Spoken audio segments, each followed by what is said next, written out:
Share with you today, Friday, on how you can have a financial freedom life. It takes just a few big steps, and it will turn into baby steps, and you won't believe the difference that it makes.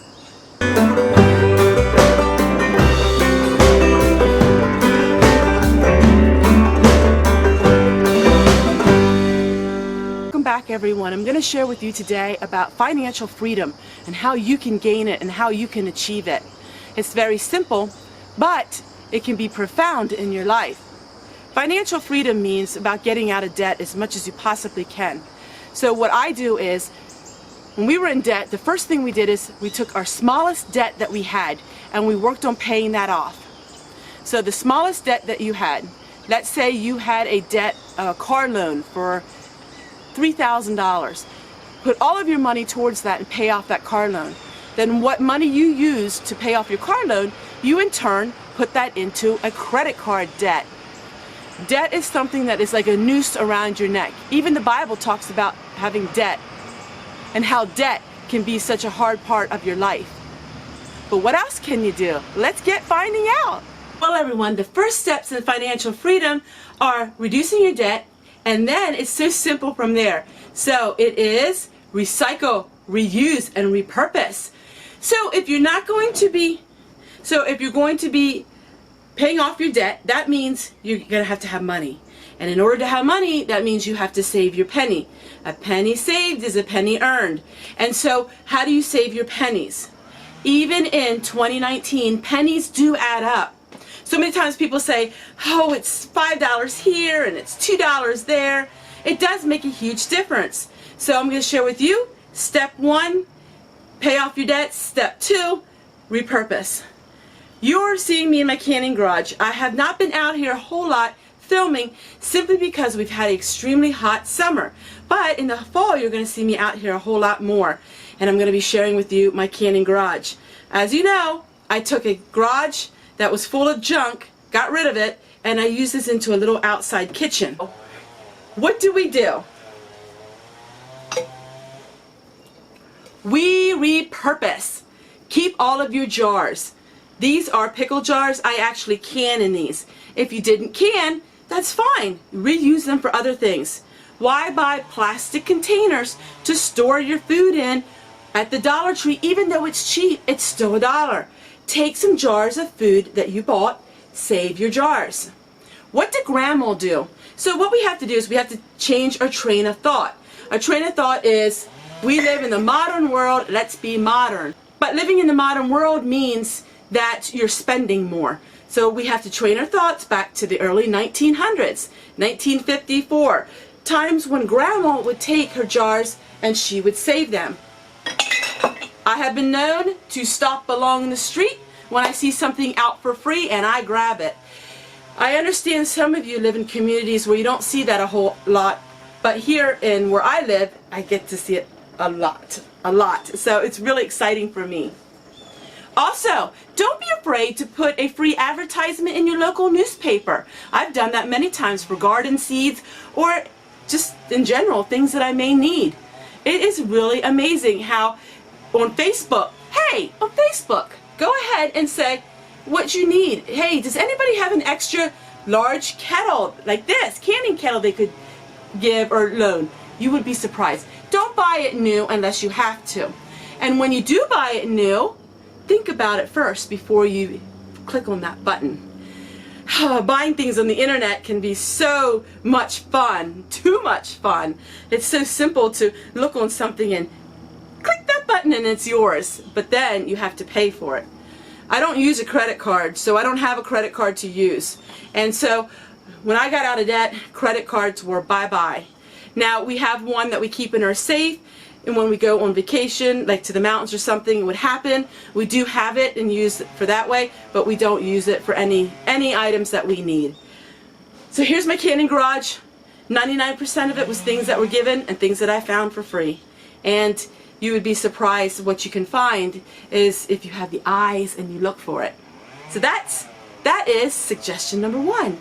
Reuse, repurpose, and recycle. You know, in America, people throw away over 50% of the food that they buy each week. Food waste. So, case in point, I had this zucchini, and this zucchini was, half of it wasn't very good.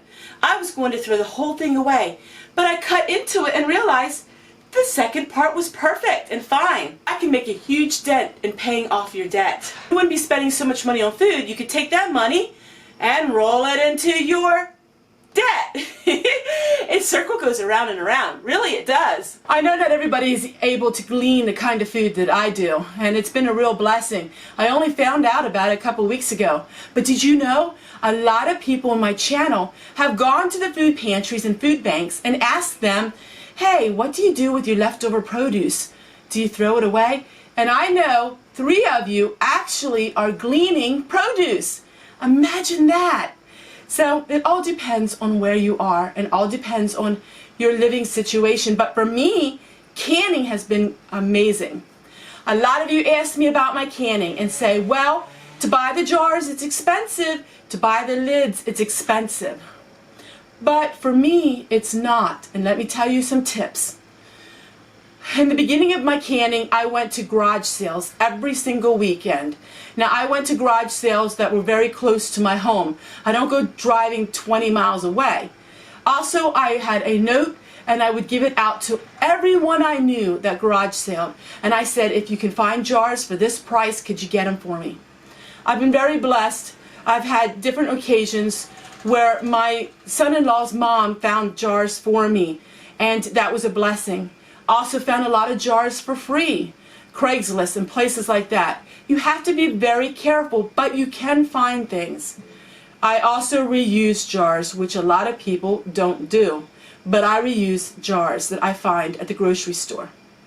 My thrift store has jars very reasonably priced, and every once in a while they have a half off sale. I clean out what they have.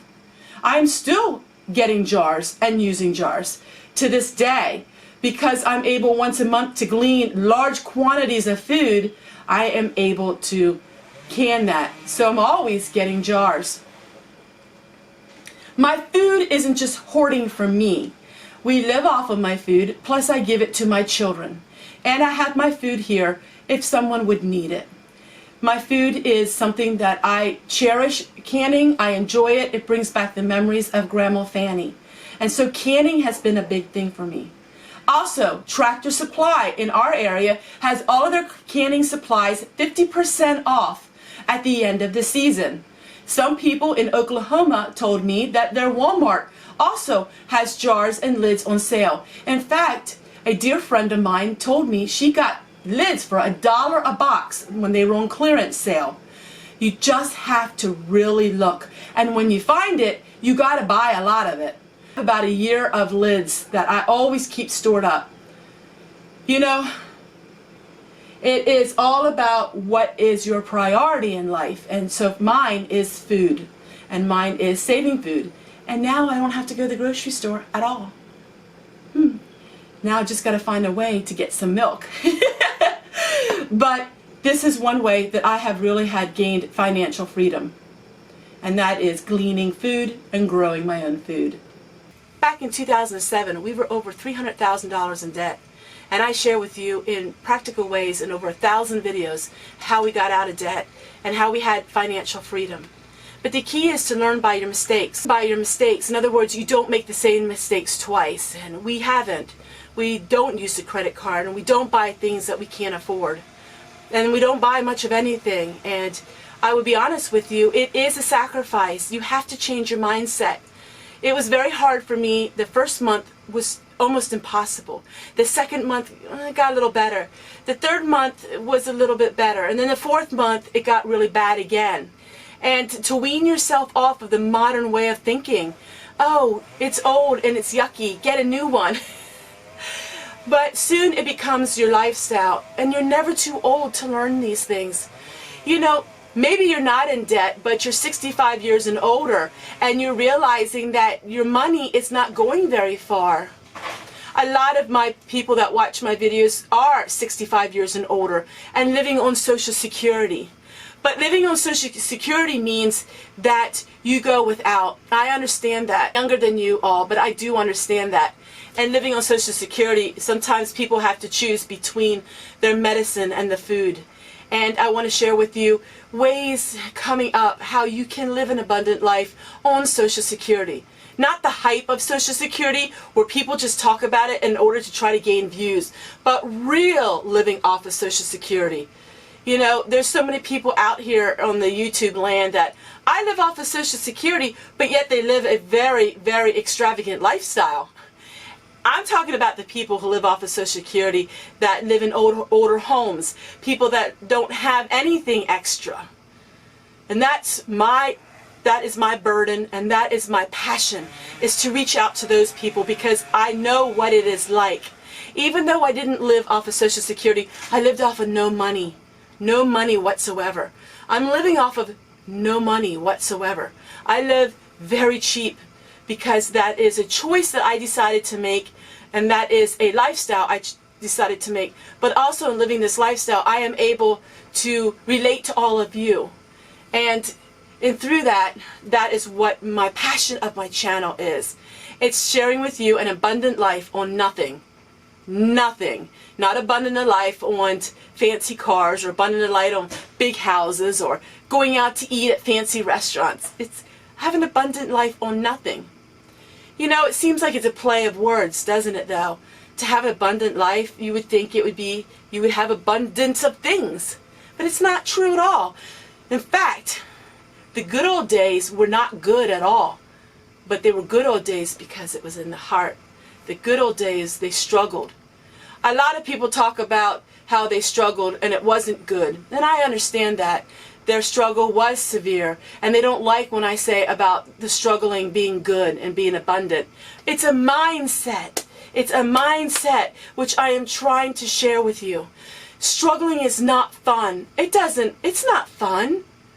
You know, when I see people my age, or I see friends, or I see, you know, my relations that have nice things and can do all these things, it's not easy.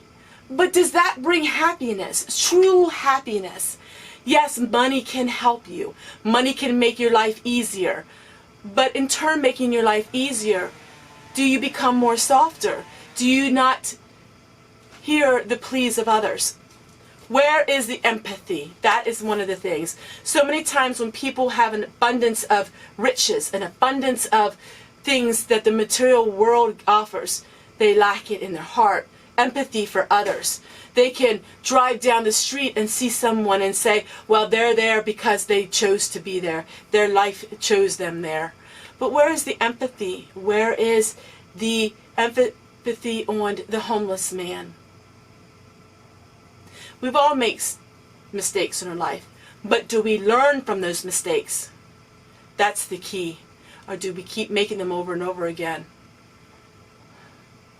And so I can't wait to keep showing you live an abundant life on nothing. And you know what? In turn, it looks like you're pretty rich, if you ask me. I'm rich in love.